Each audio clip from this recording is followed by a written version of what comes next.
Well, folks, welcome to one more edition of Politics and Right. I'm Egberto, Willies, your host. Thank you so kindly for being a part of the show. We are going to have a great show for you today. How are my peeps doing? I trust everybody is doing fine.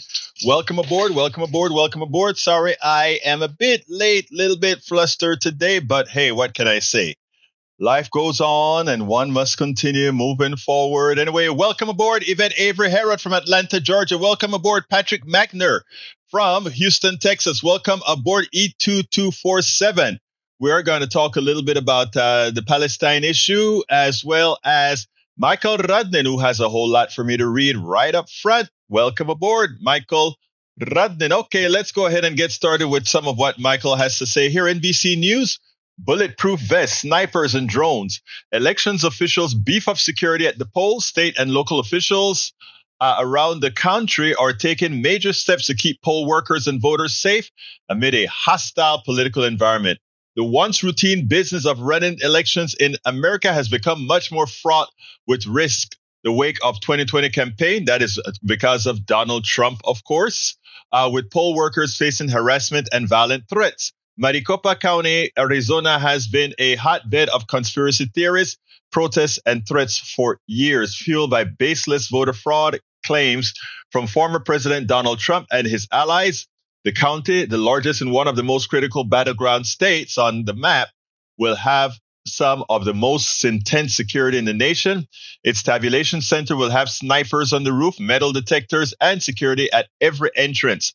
Drone surveillance overhead and security cameras and floodlights to help law enforcement monitor the area. You would think we are in the Middle East. That is what having Trump as president caused us.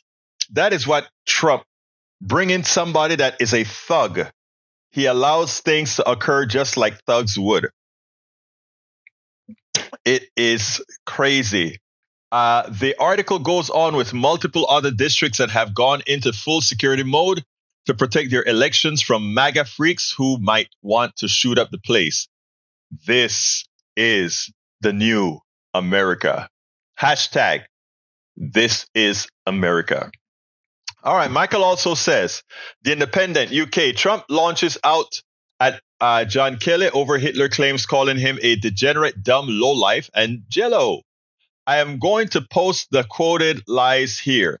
John Kelly is a lowlife and a bad general whose advice in the White House is no longer sought, and told him to move on. His wife once told me at Camp David, John admires you tremendously, and when he leaves the military, he will only speak well of you.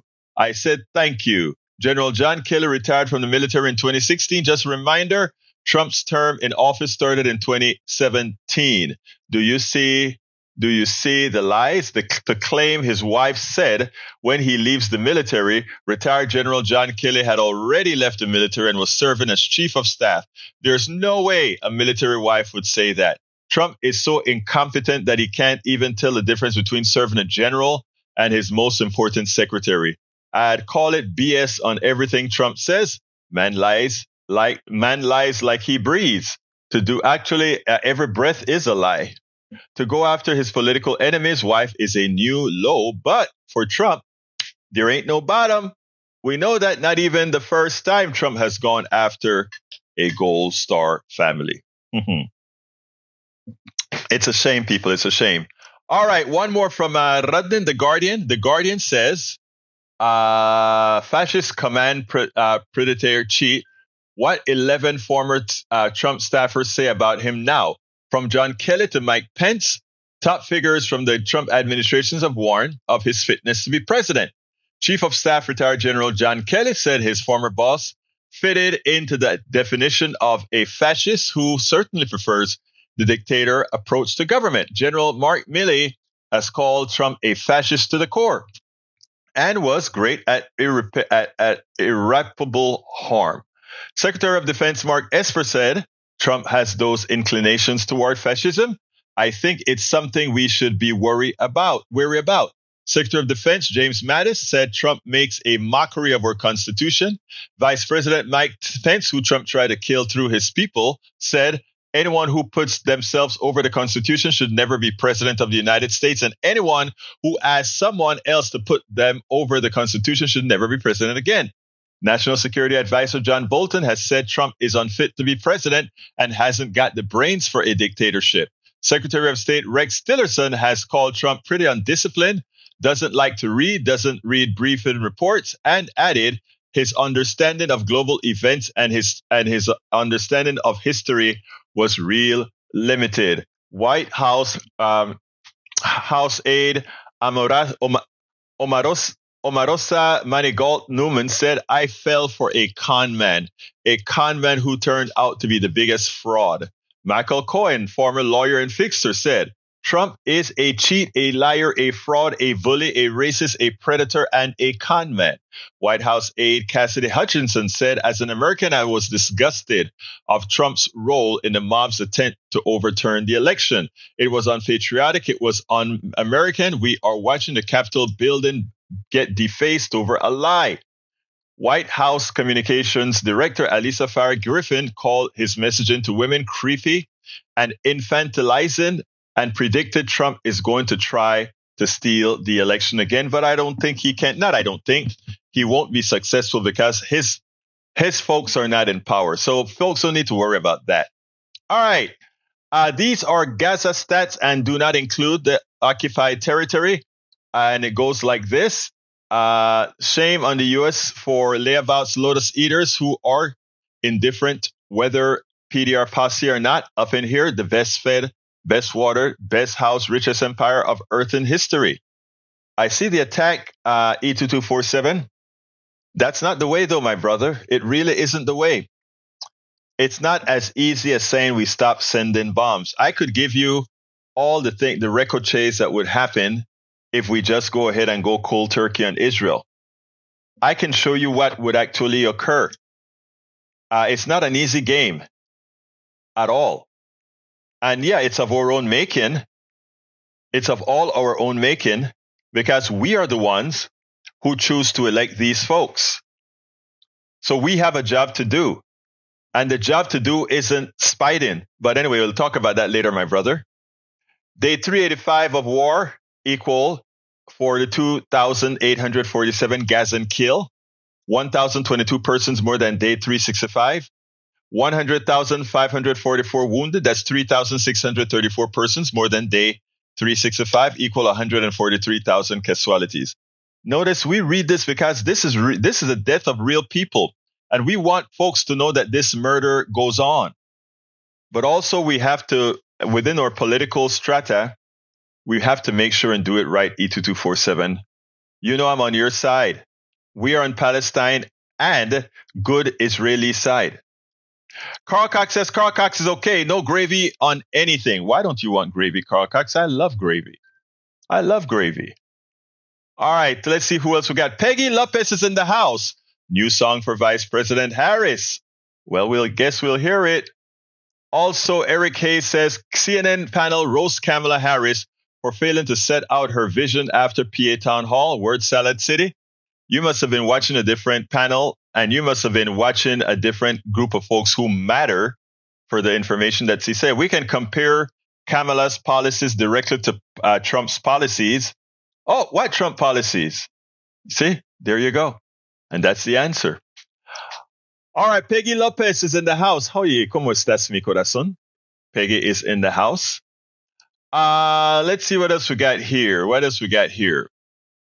Eric says, in a video message, 94-year-old Auschwitz camp Holocaust survivor came in defense of Republican hopeful and said that for okay, I'm not even going to read that. That's a stooge. The fact of the matter is Donald Trump is an anti-Semite. And I can always find a black person to go ahead and say that Donald Trump is not a racist, or a Latino to say Donald Trump is not a racist, or a woman to say that Donald Trump is not a sexist, or another woman to say he's not a misogynist. That doesn't make him not a sexist, misogynist, homophobe with proclivities for quite a bit of evil. You know, so, I mean, wow. Look at the video. The guy has a history. What did he say when the people came marching? Jews will not replace us. Jews will not replace us. Oh, there are some good people in there too. Come on now. Wake up. Smell the coffee. Melanie Keelan is in the house from Barcelona, Spain. How you doing, my beautiful Melanie? my beautiful Alice Belinda Keelan, and in the house as well is Alice Aaron Dreams from Summerwood. How you doing, beautiful?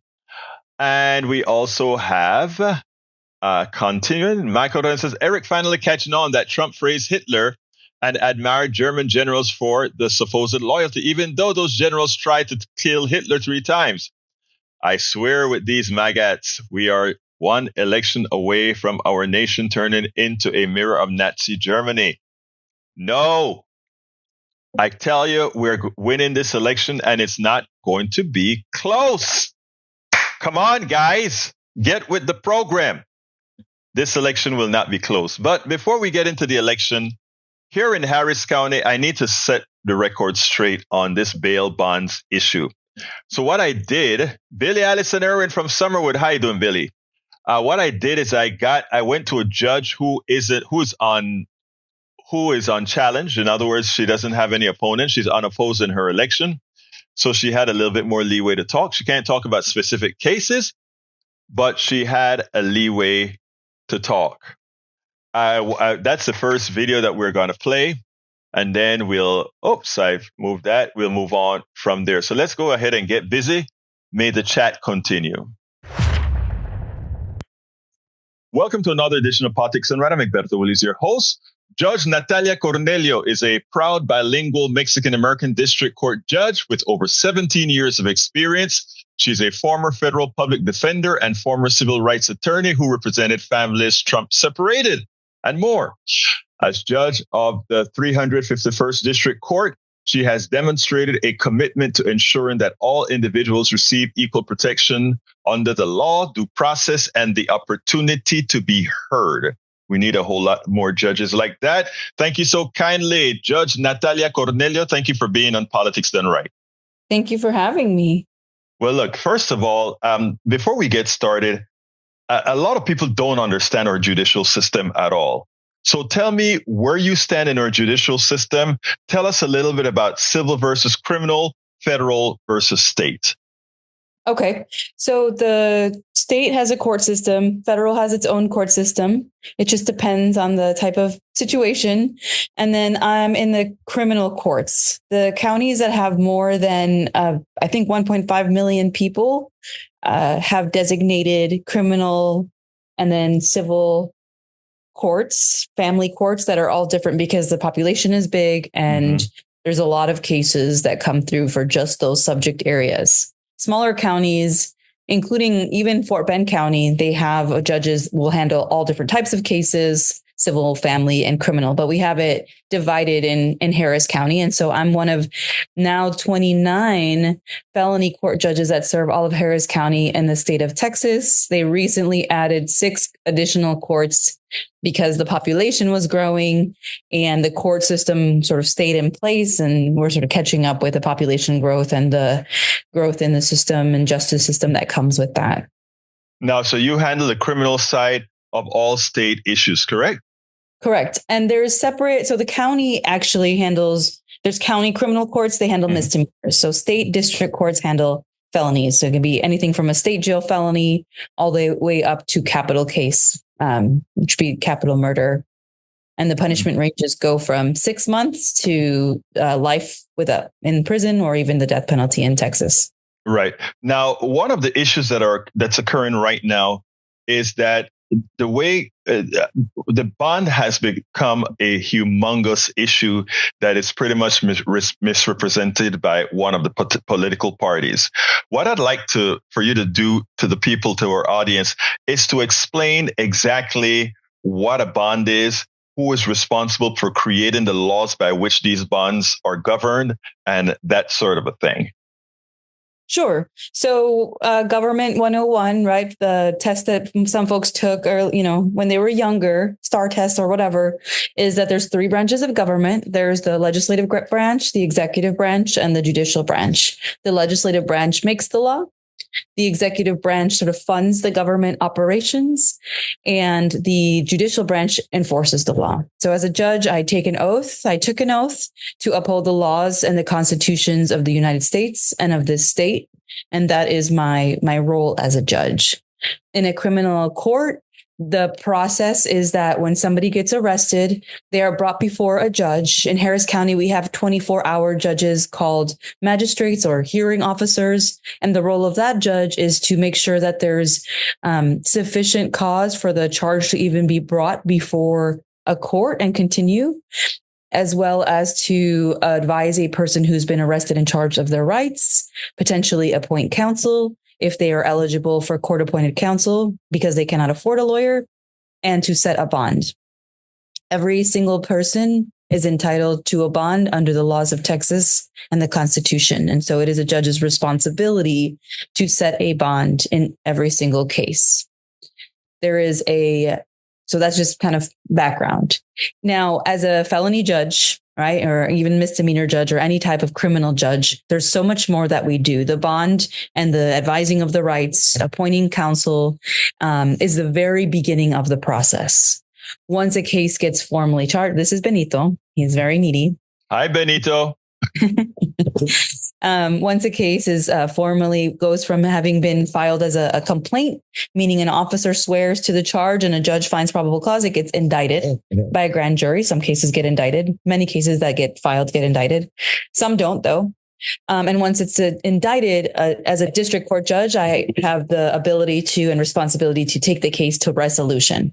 Right. So what does that mean? You're charged with a crime. You're indicted of a felony. You have the absolute right to a jury trial. And at that trial, it's the prosecution's burden to prove the allegations that you're accused of beyond reasonable doubt to a jury. To get there, the defense under the laws of Texas is entitled to have access to all of the discovery that the prosecution has in bringing the case. So at the beginning phases of a case, a judge's role will be to sort of manage and ensuring that the discovery is ongoing and in the process of being completed. So what evidence does the state have? It's not the judge's job to know it necessarily unless it comes up, but does the defense have it? What is missing for the case to be able to be resolved either at trial or, as folks that are more familiar with the system know, a lot of cases don't go to trial, right? They get resolved either by a plea, maybe a plea bargain or a plea to the court. They might get dismissed for a variety of reasons, or they go to trial. Those really are the three kinds of options for a case. And my job is to oversee the process and make sure that at the end of the day that everybody has a right to a trial, or I can preside over a resolution if I'm needed for that. So just to give some background of some of what the judge does in court, besides setting a bond. Now, I know that was a lot of information. No. That was necessary information. Now, when you get a case and before that case goes to resolution, you have to determine if the accused is going to be incarcerated or if he's going to be released. How is that determined and what governs that? Yeah, the laws and the Constitution govern that for the most part. Like I said, every person is entitled to a bond. So the judge's job is to set a bond, and it's a monetary amount where we set bail. It's called. That's the monetary amount that a person has to pay to be released from custody, and it's considered like an insurance, right? A way to assure that the person will appear for their court appearances. In setting the bond amount, a judge has to consider a variety of factors, including the nature of the allegations, the ties of the person to the community, potentially any history of the person that's presented to the court, a variety of things, right? So like I mentioned before, there's, a big range of felonies. We have state jail felonies, which are considered the least serious class of felonies. It might be a shoplifting case for someone who has prior shoplifting convictions. So then shoplifting can become a felony. It might be possessing less than a gram of a controlled substance, right? We have a lot of folks who do have addiction and suffer from addiction or drug use problems, and they might be charged in the criminal justice system for that. And then we have the most serious crime, murder, robbery, sexual assault, and then there's different offenses in between that are handled as felonies. So the nature of that offense is always going to be considered by a judge in setting a bail. The way that happens is that we hear from the two sides. There's a prosecutor, and then there's a defense lawyer representing the defendant. we hear about those factors and considerations from the lawyers, and we take into account their information that they present us with, as well as their recommendations. As a judge, I don't have any investigative authority, right? So I don't have the opportunity to look into information that's not presented to me. I can ask questions, and based on whether the persons who are, the prosecution is in charge of having the information produced to them by the investigators, they can give me answers or look into it, but I don't have any power to learn of anything that's not presented to me by lawyers. Does that make sense? It makes a lot of sense. Let me verify. First of all, the state legislature create laws, and that also governs to some extent the bond. The prosecutor has to come to you and tell you why they may want that person locked up. Again, they're the ones who have to make the case, and the defense has to make the case why they shouldn't be locked up. And you, based on just the information that's presented to you, decide what to do, correct?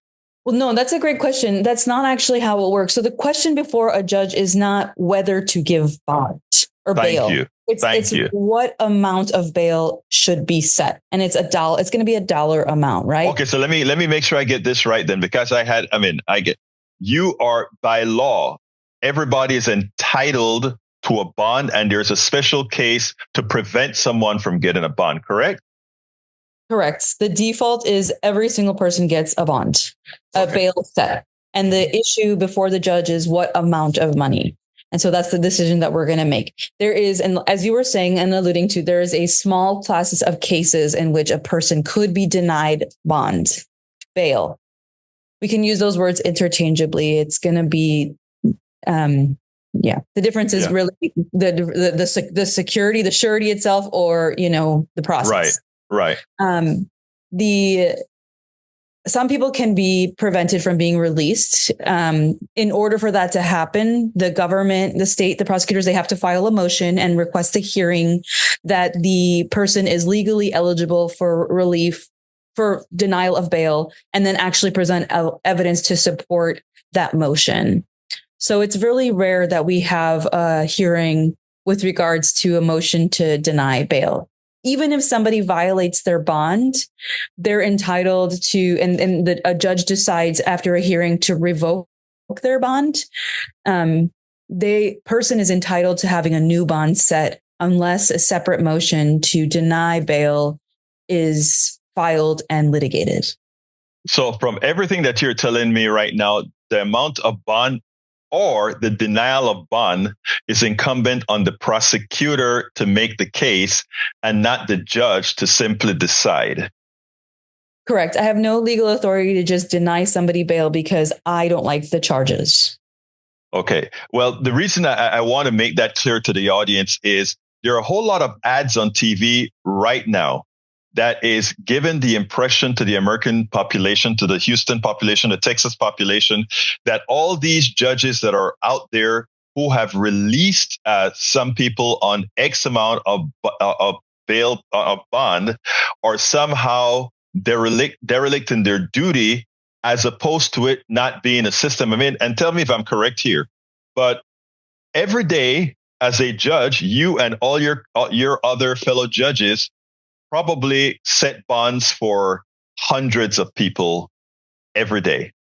And go ahead. I'm sorry. No. That's fair. We get about each court, felony court, the data is going to change a little bit because we have these new courts, but I've been in office. This is my 4th year.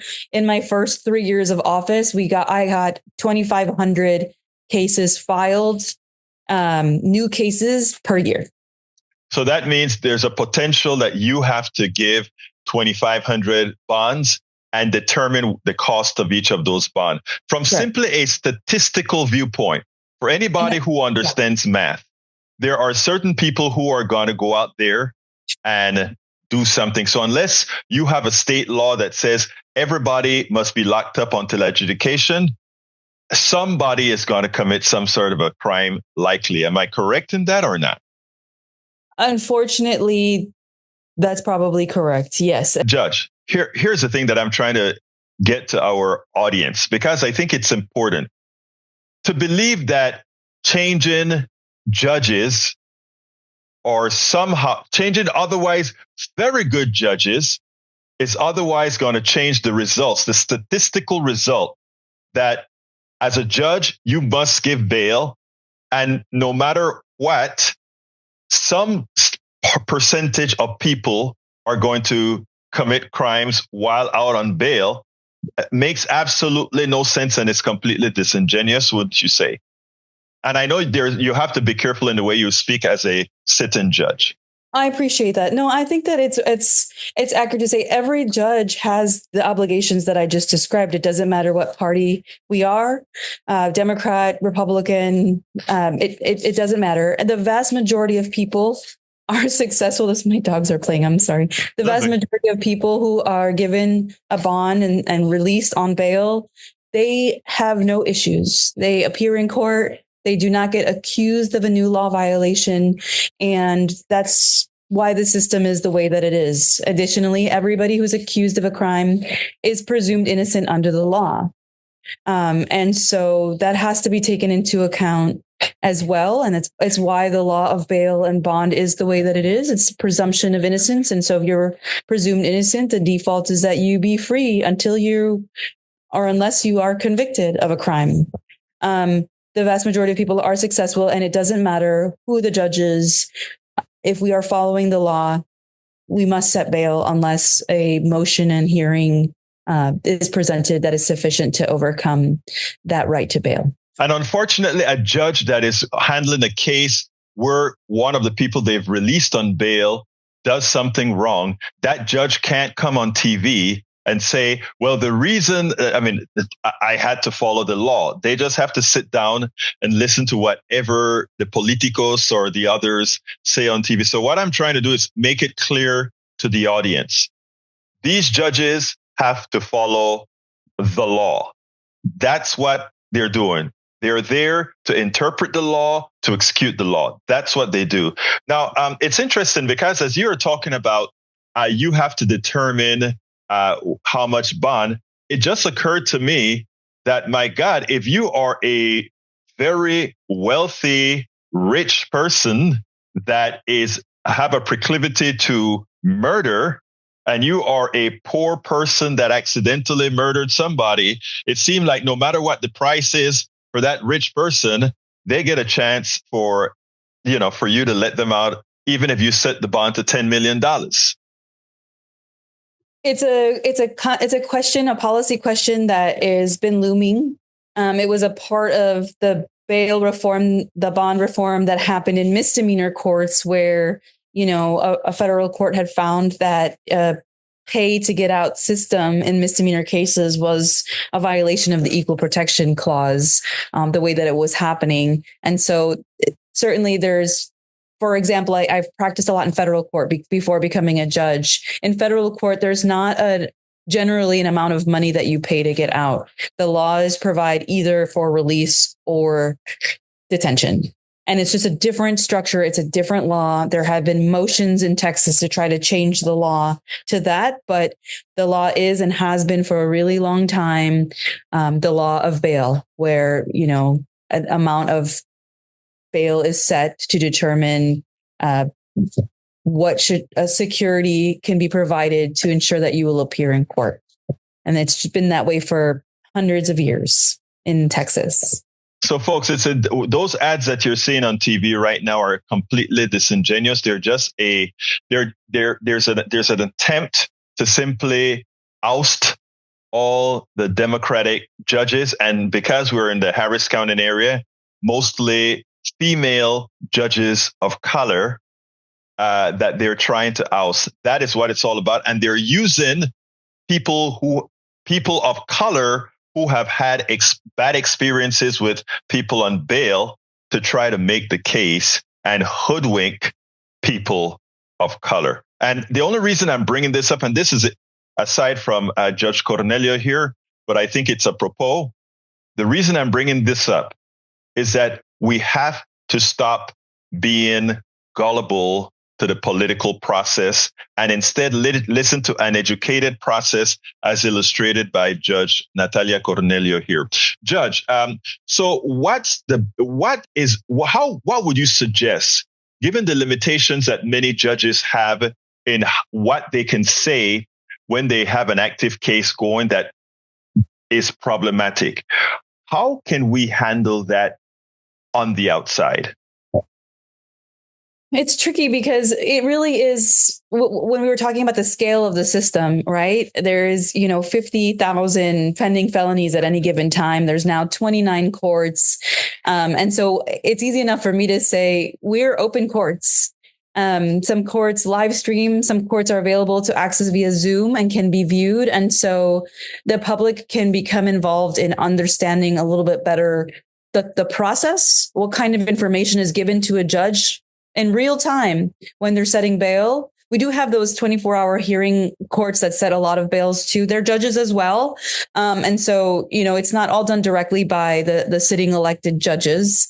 But we do also set bail in several cases. But anybody can watch and see how it works. I know it's a big ask because everybody has a lot to do and it doesn't necessarily make time or can't necessarily make time to watch a court proceeding. But if you ever want to, we're available. There's a website, justex.net, that has a link to all of the felony courts in Harris County. And then the county courts at law also have a separate website. So if you just Google Harris County Criminal District Courts or Harris County Courts at Law, you can find the links to be able to either zoom in to or view the live stream of different judges and see how the process works in real time, and then realize that happens every day. Every day of the week, every week of the year, in perpetuity in every court. Yeah. But I think that would be really helpful to folks because you see what kind of information a judge is actually receiving when they're making their decisions. We have nothing to hide. We're transparent about it, and help understand it. I think, folks, I tell you, Judge, before I close here, why don't you give me a closing statement? Because I want to make a short soliloquy after you're done. Well, thank you. Well, I just want to brag on the work that the criminal courts in Harris County have done. I know since I've taken office and before that, we really have. I'm proud of how representative the judges are of the community. It's diverse, more women in the judiciary and in positions of leadership than ever before, than in other places in the country or state or even federal government. We are represented and we're really proud of that. We work really hard and we've done some incredible cultural changes to our criminal court system, where we have been committed to making sure that the quality of counsel that's available for people who cannot afford a lawyer continues to improve, so that someone is not being harmed just by not having money to be able to pay for a lawyer. That's part of a judge's job outside of the court. We have shifted the culture in the sense that I think the way that people are treated by the judges on both sides, on all sides, has changed. And there's a kindness and a compassion that's available. The judges used to send people to jail or revoke bail for being a couple of minutes late to court on a regular basis. I understand the need to maintain order in the courtroom, but I also understand the devastating consequences of someone being put in jail for being late. Sometimes people are late because they couldn't get a ride, because the line was long downstairs, because it's impossible to find parking downtown. And so we've really shifted the culture to take into account the different circumstances of our society, of the lives of the people who come through the justice system on both sides. And I'm so proud of the work we've done. We worked through COVID where we had a huge amount. I came into the 351st District Court. There were 3,000 cases. And many of the people on that docket had not seen a judge since before March of 2020. I started in January 1st, 2021. I'm now at 800 cases. We worked at 120% clearance rate to make sure that cases get resolved, because at the end of the day, the bond and the pretrial justice, it's not the goal. The goal is the person guilty or not, and what's a fair outcome, right? And that the end part is where the system is is the most important, where we know the result, because people do get acquitted of crimes that they're charged with.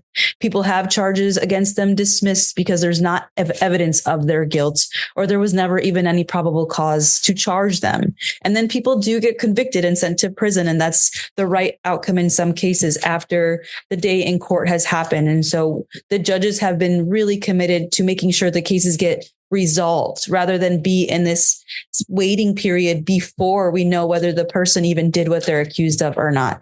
So I'm really proud of our work. I haven't gotten to see the ads that you talked about. I try to, I have heard about them, and I understand what's happening, and that the judges are sort of trying to be blamed for crime. As I said, we really are following the law. And I would also say that the majority of the judges on the ballot don't have anything to do with bail or bond.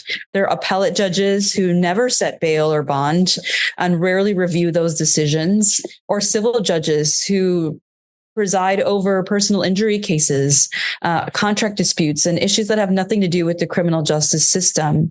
And so hopefully folks have an opportunity to do some research into who's on their ballot and learn about them and what we're doing before casting a vote. Well, Judge, I thought I was going to have a soliloquy, but you said much of what I was going to say. But one of the most important parts that you mentioned is the judges are there and they follow the law. And number two, do not be hoodwinked by the ads that you see on TV about these judges. The fact of the matter is that most of the judges on your ballot do not give bail, because that's not their job. Now, Judge Natalia Cornelio and others, they have that responsibility, but few of them that you have on your ballot actually do that. Judge Natalia Cornelio, thank you so kindly. Muchísimas gracias for giving us the opportunity to speak to you on Politics Done Right. Always a pleasure to speak with you, Egberto. Thank you for caring about getting information out to the community. All right, folks, I hope you enjoyed that. But that was important not only for here in Harris County, but it's similar throughout the entire country.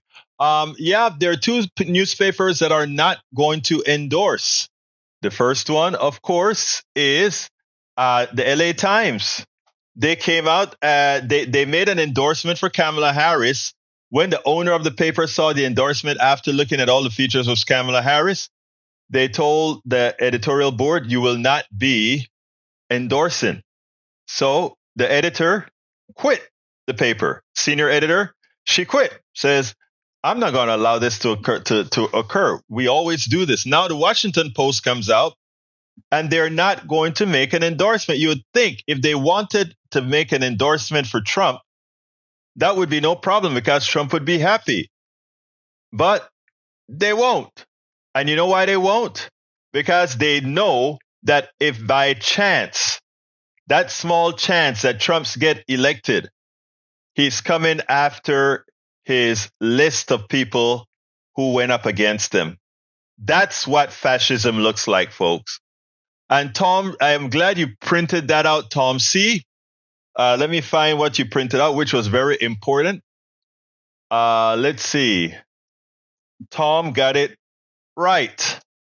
He says, Eric, fascism is a far-right authoritarian and ultra-nationalist political ideology and movement characterized by a dictatorial leader, centralized autocracy, militarism, forcibly oppression of opposition, belief in a natural social hierarchy, subordination of individual interests for the perceived good of the nation or race, and strong regimentation.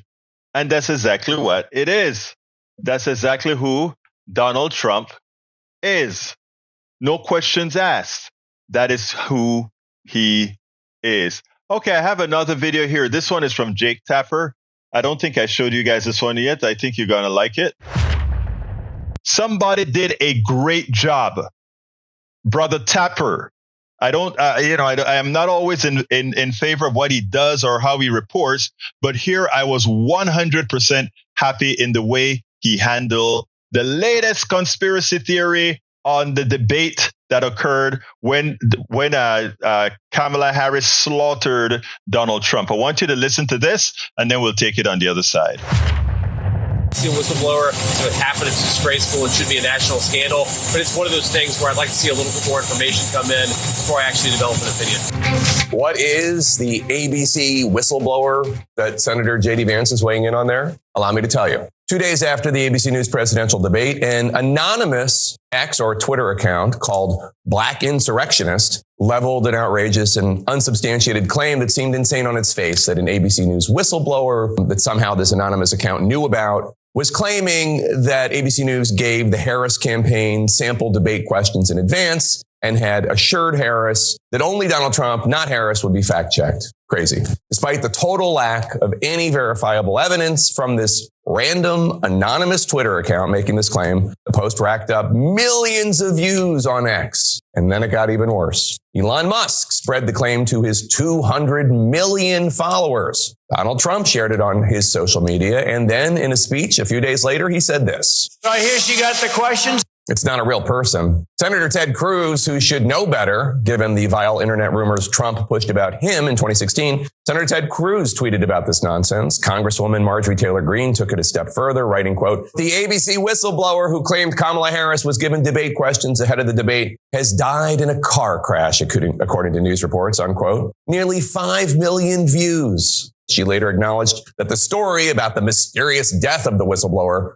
was false, but she continued to demand an investigation. Pennsylvania Congressman Dan Muser, a Republican, agreed. We're going to do what we can to bring ABC in and have them answer some questions. There is no whistleblower. This is all based on a random anonymous claim on the internet, never backed up by any verifiable evidence. ABC News, of course, has denied it all, saying that they followed their own debate rules, which prohibited the sharing of topics or questions with any candidates. This isn't just a coincidence. A few random folks mistakenly, credulously repeating this. This is now a feature of this movement. These are among the leaders of the effort to discredit news media and science and medicine and any expertise. The trajectory is road at this point. A shit poster invents a lie, puts it on social media, and soon the possible next president of the United States is spreading it to millions, if not hundreds of millions, if not billions of people. Did you see where she did a town hall yesterday and she used a teleprompter? She didn't use a teleprompter for her town hall. The moderator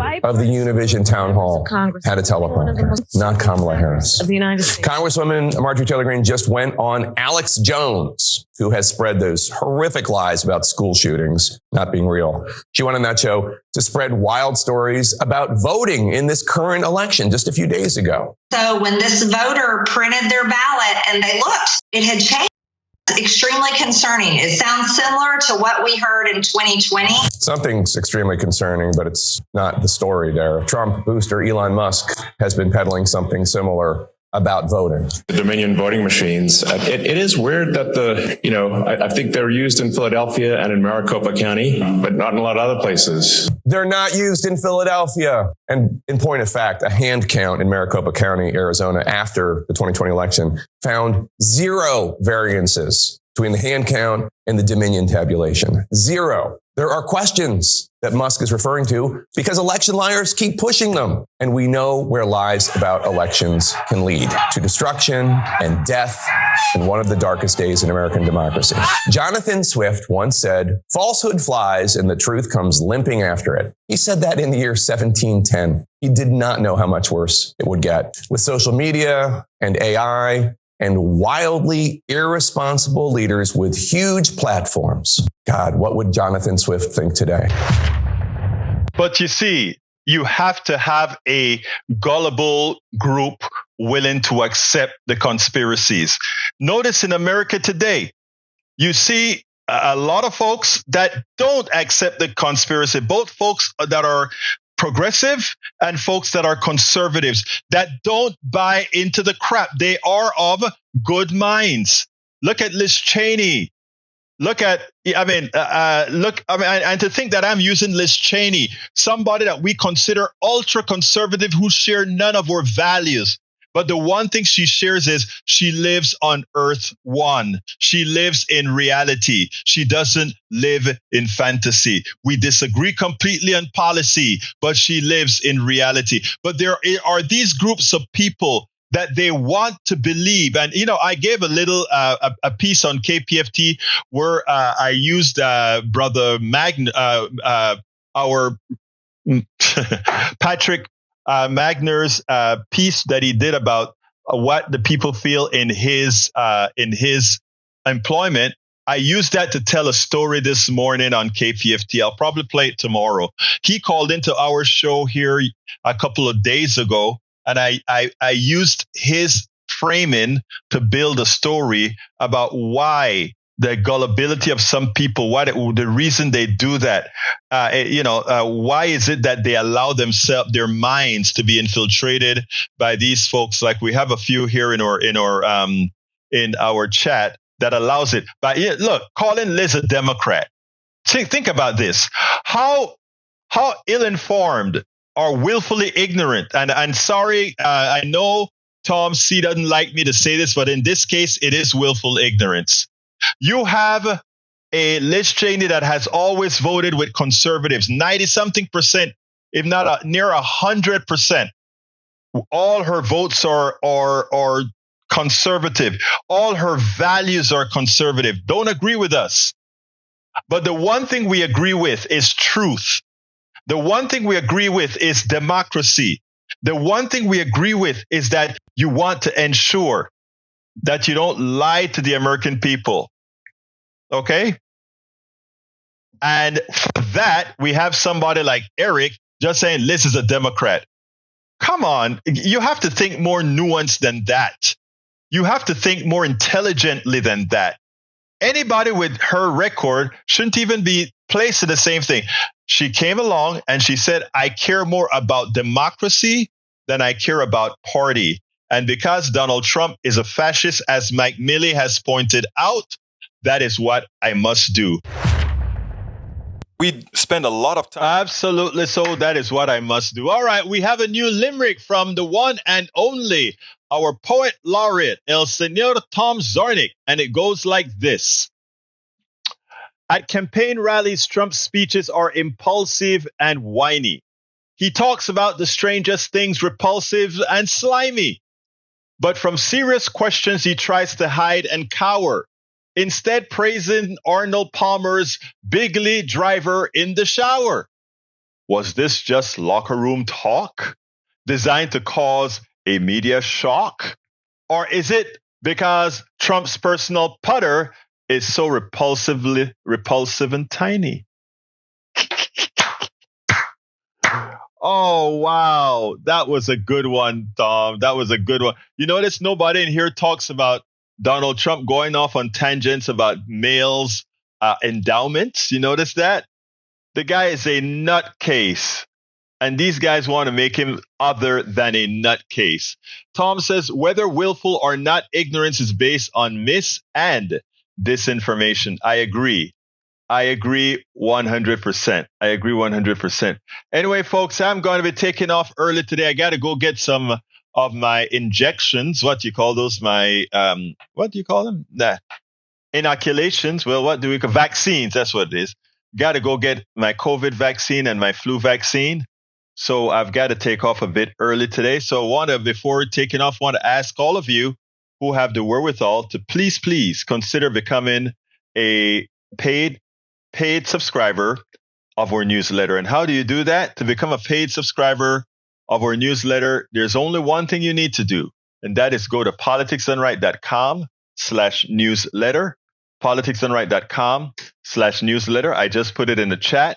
Please consider becoming a paid subscriber. That will help us continue doing what we need to do immensely. All of you have a wonderful weekend. Remember to go out there and vote. Vote early. Please do it. It's essential. Anyway, folks, have a wonderful rest of your day. My name is Egberto Willies. This is Politics Done Right. And you guys know how I end this, baby. I am what? Out. We spend a lot of time deconstructing the news, trying to parse it into a form that everybody can understand. We try to find those little nitpicks where it flies above the fray, etc.